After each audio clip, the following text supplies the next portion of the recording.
Hey there, friends. If you're like me, you've got a good amount of this on your pantry shelves, instant milk powder.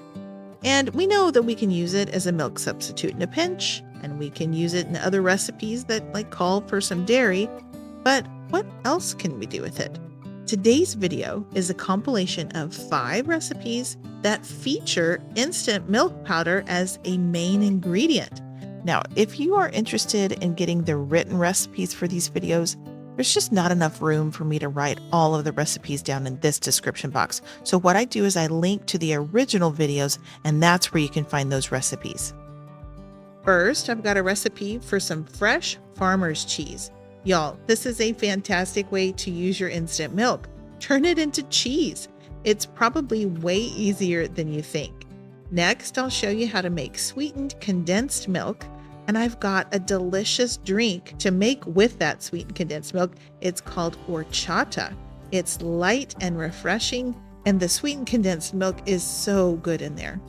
Then I'll show you how to make my cream of soup mix. It can be a cream of anything soup. You can customize it with different additions. So you won't have to buy those canned soups anymore. You can just make it yourself with this mix. Also, one of my favorite things to do with instant milk is to make cream gravy. And I've got several gravy recipes on my channel. This one is for sausage gravy. It's delicious paired with my biscuits. Lastly, I'll show you something I keep in my kitchen year-round, and that's hot chocolate mix. Definitely in my top 5 of things to make with instant milk powder. All right, I'm looking forward to this. Thanks for joining me today. Welcome to the Freeze-Dried Foodie. My name's Kareth. Here you'll find delicious recipes that feature freeze-dried ingredients. Now, I use a lot of Thrivalist, but they've gone out of business, and you can use other brands in my recipes. Lots of us have food stores that we need to know how to cook with. On this channel, I'll show you how I cook with mine. Starting us off, I've got a recipe for easy farmer's cheese using instant milk powder as the main ingredient. I first learned about making farmer's cheese from Jess over at the channel Roots and Refuge Farm, and it has become just one of my favorite things to do with instant milk powder. The reason I'm including some butter powder is because fresh farmer's cheese is usually made with whole milk, and well, Thrive Life milk is a non-fat milk, so I think it just needs a little bit of fat in there to make the flavor better, so that's why I'm including the butter. Farmer's cheese is a mild flavored, fresh, unripened, crumbly cheese that you can add to practically any dish. And if you've never made it before, I think you'll be surprised at how easy it is to do. I know I was. You're just going to need some sort of an acid to make it react and make the cheese. So you can either use the lemon powder, or you could use fresh lemon juice when it's time to add it, or just some white vinegar. To be honest, I never really make this in a jar because it's so few ingredients. I mean, I find it just as easy to get out a couple of cans as it is to get out one jar. But I thought I'd just show you that it's possible. You might notice that I have TL up on my screen sometimes, like a 1/4 cup TL butter powder. And if you're wondering what that stands for, it just stands for Thrive Life. That's just the brand I was using, but you could use any brand. You'll want to keep your lemon powder separate. Now, like I said, if you don't want to buy lemon powder, you don't have it, you can just add fresh lemon juice or white vinegar whenever you go to make it. I will say that if you use the lemon powder or the fresh lemon juice, your farmer's cheese will have a bit of a lemony tang to it. It's a kind of a light, fresh flavor, but you can tell there's lemon juice in it. If you don't want that, if you want your cheese to be more mild and neutral flavored, then just use white vinegar in its place. So when you're ready to make this, you are going to need to get out a heavy-bottomed pot. I've got my Dutch oven here, but you need a large, heavy-bottomed pot. And just dump out your ingredients, and then you're going to add 8 cups of water, or that's the same thing as 2 quarts or a half gallon. You need to whisk it vigorously because that butter powder doesn't really want to combine with water, probably because of the fat content in it. Get some heat going on it, and you'll need to bring this to a simmer. You don't really need a full-on boil, but go ahead and bring it to a simmer. You're looking for a bunch of bubbles on the top, okay? And when you get to that point and it's simmering, then it's ready. What you should do is cut off the heat and move it off the heat. I forgotten to do that and I kind of panicked in a minute, turned off the camera. But this is the time when you add the acid to it. So you can either add the lemon powder, or some white vinegar, and then whisk vigorously. If you don't see it separate into curds and whey almost immediately, then just add some white vinegar. A couple tablespoons will do it, and it will separate. All right, then let that sit for about 15 minutes. Just let that cool down a bit. I poured it through some cheesecloth that was sitting in a strainer and over a bowl because I wanted to save that whey. The whey is that kind of light greenish yellow liquid that comes off of it. All right, and once you've squeezed out the whey, this is your farmer's cheese. This recipe makes about a cup once you crumble it. So you can make cheese in like half an hour. It's a fresh cheese. It's very mild in flavor. If I was going to compare it to something, I would say probably similar to mozzarella. It's just very mild and it's very crumbly. So this is a fresh cheese. It's a crumbly cheese and it doesn't really melt. What you do with it is you can sprinkle that on salads.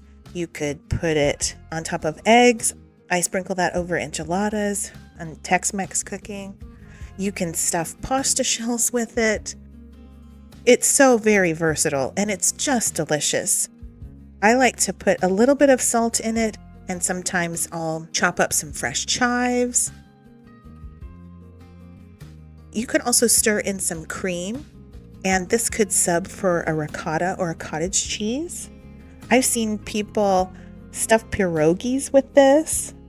You could top that with some honey and some fruit. Or maybe olive oil and red pepper flakes and use it as a dip for crostini. You could put this in a frittata, toss it with some hot pasta, and it will hold its own. But here's one of my favorite things to do with it is to fry an egg and sprinkle it on top. My husband says we should call this better than feta. Fresh farmer's cheese. It's fantastic. I think it would keep in the refrigerator for about up to a week or so. Have y'all ever made fresh cheese before? I had never made fresh cheese until I started kind of experimenting with the Thrive Life instant milk powder, and I figured out, oh, I can make fresh cheese with this. Yeah, one of the other things I've done with this is I have saved some of the whey and added it back into the cheese, put it all in the blender, blended it up really, really smooth, and I've used that as a substitute for ricotta. And then if I add just a little bit of powdered sugar to it and maybe some blueberries, then it's almost like a blueberry cream cheese. So this cheese recipe here is really great. It's really versatile, and yeah, I really, really enjoy it. All right, up next is a recipe for some sweetened condensed milk, and I use that sweetened condensed milk to make horchata, and it goes really great with Mexican food. I thought today I would show you how to make some sweetened condensed milk. Have you ever gone to make a recipe and then realized, I don't have a can of that sweet condensed milk? Well, that happened to me, and I wanted to show you, hey, you can make sweet condensed milk out of your pantry ingredients. This is what the jar would look like if you wanted to make it in advance and keep it on your pantry shelf. But I didn't do that. I just made that to show y'all. But what I did was I just got out the camera and filmed this because I needed a can of sweetened condensed milk in order to make horchata. Into the carafe of a blender, you're going to add some hot water and then instant milk and powdered sugar, vanilla powder, and butter powder.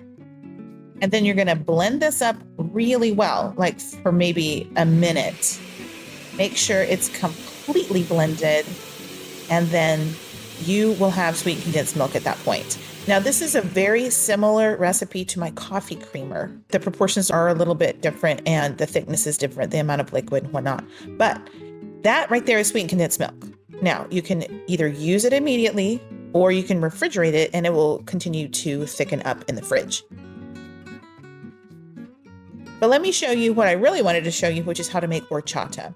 Now, if you've never had horchata, it's a rice-based kind of starchy, slightly sweet, but really light, refreshing beverage. And I just like it so much.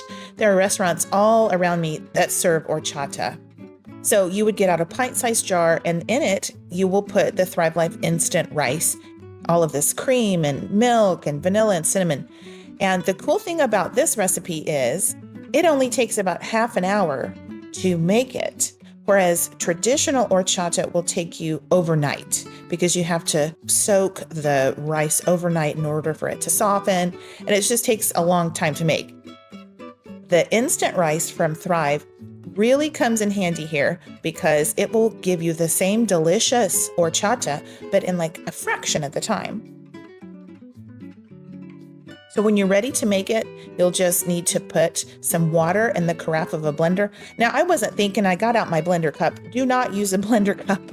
It will not work in a small blender cup. You need to use an actual regular blender carafe here, just because that rice will absorb that hot water and it plumps up, and then you don't have any liquid in order to blend it in. Use a regular size blender and then just add the ingredients, let it soak for 30 minutes, and then blend it. You will have to add 2 extra cups of water here. I just forgot to say that. When you blend, you're gonna blend the tar out of it, like my mama used to say. You need to really blend it until completely smooth, like an entire minute in the blender. And then you'll pour it through a strainer because you want to make sure you're not getting any chunks of rice or bits. Add it to 8 cups of water that are in a pitcher, 8 cups of cold water. You just kind of need to push that through the strainer with a spatula. You might have to do this in several batches, but eventually it'll all go through, and you'll just have some rice solids left in that strainer, and you can discard whatever is left in that strainer. Yeah, because you're not going to use that. You don't put that in your drink. You can just discard that. Okay. And then now it's time for the sweetened condensed milk, because the sweetened condensed milk is what is going to sweeten our horchata. So this turns out really great. It gets nice and thick in the fridge. And the idea here is you could use this recipe for sweetened condensed milk in place of anything you would normally put a can of sweetened condensed milk in, whether that's fudge or icebox pie or banana pudding or whatever you use, those magic bars that call for a can of sweetened condensed milk. This is great in its place. So you can go ahead and add the milk to your horchata and stir it really well. And that's it. That's horchata. It is typically served over ice. And even though it's got that rice starch in there, it's actually a very light and refreshing drink. A sprinkle of cinnamon on the top, and that's all there is to it. If you've never had horchata before, you are in for a real treat. It's something different. It's something unexpected, I guess, in flavor. It's really delicious. This next recipe is going to help you replace all of those cans of cream of whatever soup on your pantry shelf. I call it a cream of soup, cream of whatever, cream of anything. It can become anything you need it to be. Today I'm going to show you how to do a cream of chicken soup as well as a cream of mushroom soup. And these are so delicious, you might just want to eat them on their own. But I'm going to show you the big batch mix, and then I'll prepare what would be the equivalent of 1 can of like something you would find in the grocery store. Only these are going to have a lot better ingredients. They're going to have a lot better flavor. And I think you're really going to appreciate this recipe. I hope so, at least. You'll need to start with a large bowl. I used a medium one and I immediately regretted it. Okay, so a good amount of our instant milk is going to go in here. That's 1 3/4 cup. And by the way, this is going to give you the equivalent of like 7 cans of cream of something soup. All right, we need some heavy cream powder for a little richness. That butter powder gives it really nice flavor. I'm telling you, you could eat this on its own. It's very good. Now you'll need some sort of a thickener. So you can either use cornstarch or arrowroot starch. A good amount of chicken bouillon is going to go in here and give it great flavor. I do like the texture of the chopped onions, the freeze-dried chopped onions. And then you need some sort of an umami powder. You can order that on Amazon, but it's basically just mushroom powder. So I just powder my own mushrooms. Now, as far as seasonings go, you can add whatever kind of seasonings you prefer. This is pretty generic, a little oregano, some thyme and parsley, and then I've got salt, pepper, onion powder, garlic powder, and a little bit of paprika. And I just think this combination of seasonings goes well with pretty much any recipe that you might want to add this to. So the idea here is you can make up this mix, and anytime you have a recipe that calls for a can of soup, you will be able to use this instead. You just give it a really good mix, make sure all those ingredients are combined, and then you can store it in any kind of an airtight container. It all fits in that 1 quart size jar.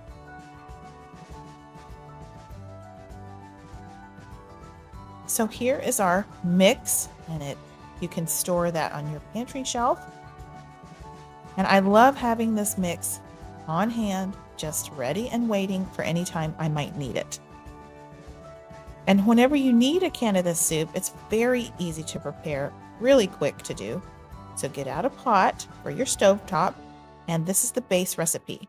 This makes the equivalent of 1 can of a cream of something soup. So 1/3 cup mix, 2 to 3 tablespoons of whatever your add-in is going to be. I'm showing you cream of chicken here. That's freeze-dried chicken that I'm going to put in here. You could do mushrooms, you could do celery, you could do asparagus or broccoli, whatever it is you want to make it a cream of whatever soup. You'll need just a couple tablespoons of that add-in, and then you'll need a cup of water. So here I go. I'm adding my little powdered chicken. I was doing that for another recipe. Anyway, I just used the extra in this recipe. Okay, there goes 1 cup of water, and then it's really simple.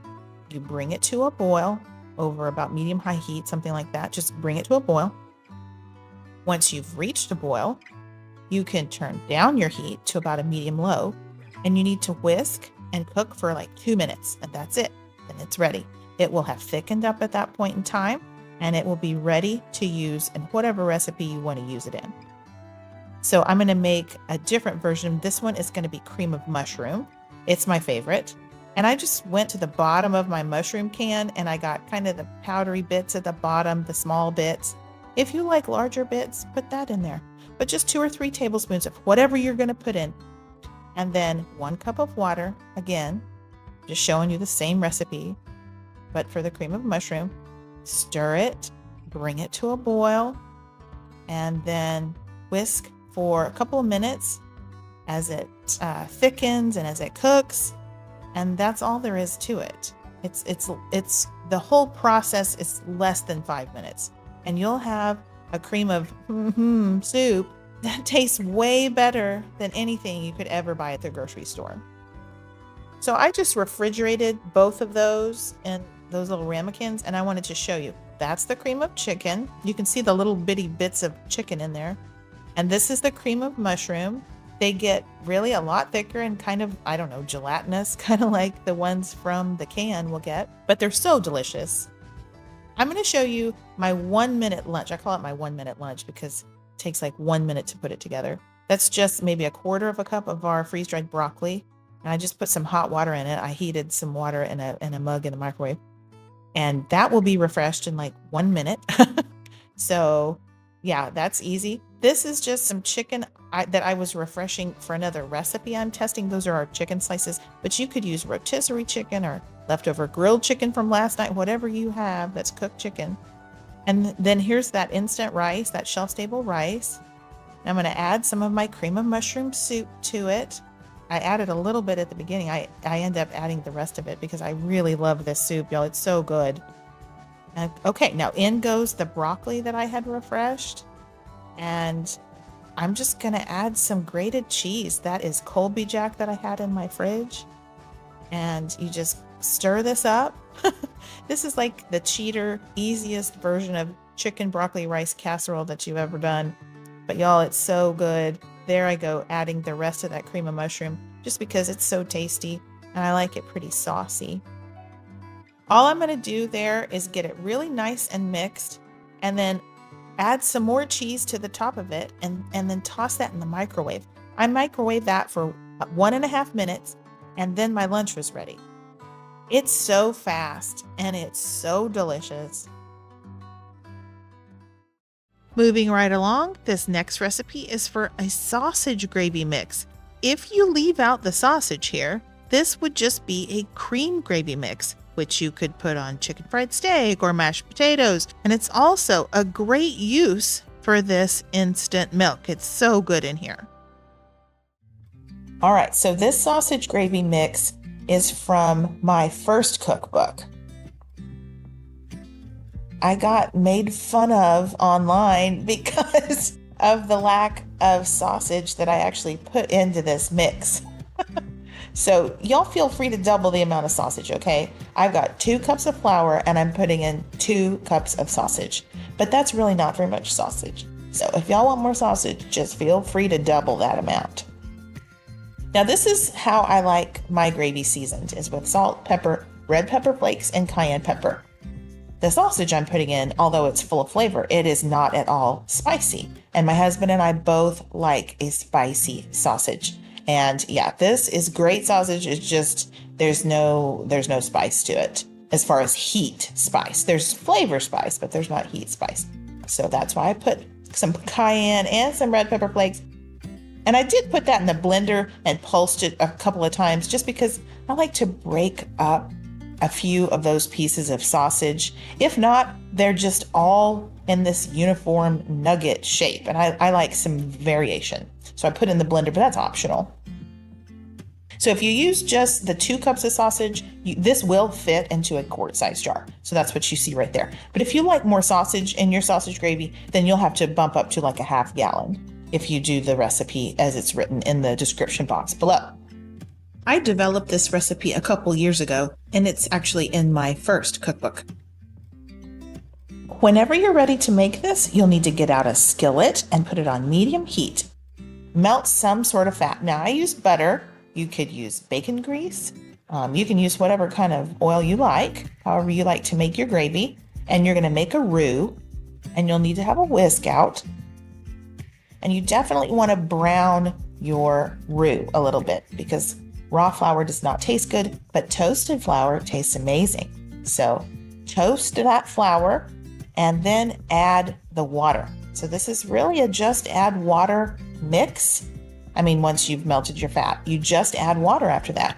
And I did not speed this up. I want to show you exactly how long it takes for this to thicken. And spoiler alert, not long. It's starting to thicken already. I've got this on medium heat and I've got my whisk out because nobody likes lumps in their gravy.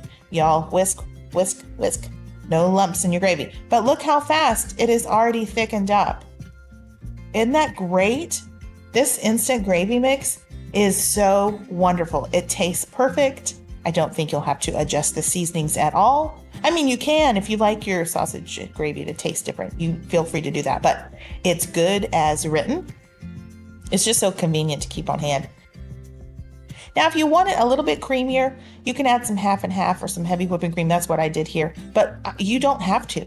It's really good the way it is. I like a little extra sometimes. So I added it. I had it and I thought, yeah, I'll add it. So it just needs to simmer on like low for probably 8 to 10 minutes, just long enough for that sausage to completely rehydrate. You don't want like little crunchy sausages in your sausage gravy. So it just needs to go on low and just have enough time to refresh that sausage. And then it's ready to put on your biscuits.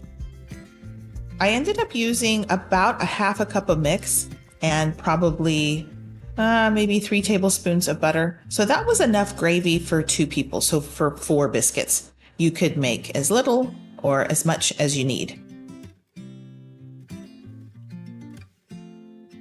And oh my goodness, isn't that just gorgeous? Yeah, that sausage gravy is something else, y'all. It's really, really tasty. Hope you'll give it a try. All right, up next, I've got 2 recipes for hot chocolate mixes. One of them is slightly less unhealthy than the other. Yeah, there's nothing healthy about this hot chocolate mix, but oh my word, it's delicious. This is what we grew up drinking in the 70s. Yeah, this is really cool because it's quite customizable as far as how much you are making, because it's equal parts of all 4 ingredients. So if you're going to make a small batch, like maybe half a cup of all 4 ingredients. If you're going to make a really large batch, 2 or 3 cups of each one of the ingredients. So it's really customizable. It's so bad for you, but y'all, it tastes so, so good. This recipe is sure to please the grandkids. It's got Nesquik in it, y'all. Nesquik. This is how we made chocolate milk when I was growing up at my house. We used Nesquik. Isn't that crazy? But it's still around, and this is how my mama made hot chocolate mix, and I still do it every once in a while for the kids. My husband actually really likes this version of it. He gets kind of fancy with it and adds a teaspoon of instant coffee, and he calls it his mocha. So anyway, it's really easy to mix up. It's just equal parts of each one of those ingredients. And when you're ready to make a cup, it's about a heaping third of a cup of mix to about 8 ounces of hot water. You can always adjust that. I mean, if you give it a taste, stir it, give it a taste, and see if you need to add some more mix or add some more water or whatever. But it really does take no time at all. I like these mixes because they're just add water mixes. You don't have to heat up milk or anything like that. The milk is already in there. This is delicious with some marshmallows. I found these cute little marshmallows at the Amish store when I was on vacation, so I grabbed a couple packages of those. But yeah, there you go. There's the first version of hot chocolate mix. I like to call it my retro hot chocolate mix. And my mama loved that movie Fried Green Tomatoes, and so I put it in my little Fried Green Tomatoes mug. So you could store this on your pantry shelf. It's good for a long time. We kind of go through it pretty quickly, and my kids really enjoy it as well. All right, the second version is a slightly less unhealthy hot chocolate mix. All I did was I sort of swapped out some of the ingredients that were a little bit questionable and put some things that are just a little more clean in here. Of course, I'm starting with my Thrivalist instant milk powder. I still used the powdered sugar, regular powdered sugar, but you could use whatever sweetener you're comfortable with. Some people like succulent. Use whatever you like. This is the Anthony's brand of the heavy cream powder, and it's just really smooth. I like to use this one. If you use Dutch processed cocoa powder, it is really rich, okay? And so this brand is quite decadent, but it's just a couple tablespoons of that I'm using in this. I'm making kind of a small recipe of this one. Arrowroot starch is used as an anti-caking agent. It's a substitute for those chemicals they put in the other things. Arrowroot is very clean. It's all natural. And then just a pinch of salt is all you need. Give that a shake or a stir, and then it's ready. Now, I enjoy adding this kind of extra ingredient here. This is where you can get fancy and you can kind of customize your hot chocolate mix. Those are white chocolate chips that I put into the blender. And you can add whatever type of flavoring you want. White chocolate chips are made from cocoa butter, so it's a different flavor I'm adding. You could add the peppermint chips if you would like a peppermint hot chocolate mix. Those are fantastic. They have cinnamon chips if you want kind of a Mexican hot chocolate. It's up to you. This is kind of the customizable part. But we really enjoy the white chocolate chips. And again, about a heaping third of a cup and about 8 ounces or so of water, 6 to 8 ounces of water, and just give it a stir. And it really does come together quickly. The only thing needs to melt in there is those chocolate chips. But yeah, this mix is a little bit darker. The Dutch processed cocoa is a little bit richer. And other than that, they're very similar. It's just that this recipe has a little bit cleaner ingredients. Okay, there you go, guys. This is my second version of hot chocolate mix. Since I have been creating recipes for my YouTube channel, which has been several years now, as you can imagine, I have lots and lots of other recipes that also use instant milk powder in them. And if you're interested in any of those, be sure to visit my channel, hit the videos tab, and you can peruse through all of my other recipes, and hopefully you can find something that is helpful to you. If you are interested in other meals in jars and mixes in jars, I have 2 cookbooks that are available. If you're interested in the printed versions, the paperback versions, you can get those on Amazon as well as the Kindle versions. And then I've got the just regular digital downloads available on my website, which is thefreezedriedfoodie.com. And I will link to all these things down below. All right. Thank you all so much for watching today. I do have a verse of the day for you, and it is Proverbs 3, 5, and 6. And it reads, "Trust in the Lord with all your heart and lean not on your own understanding. In all your ways acknowledge him, and he will direct your path." All right, guys. Thanks so much for watching. I so appreciate you. And if you don't mind, hit the thumbs up and leave me a comment down below. That always helps my channel. I hope you have a blessed day, a wonderful week, and until next time, y'all take care and keep thriving.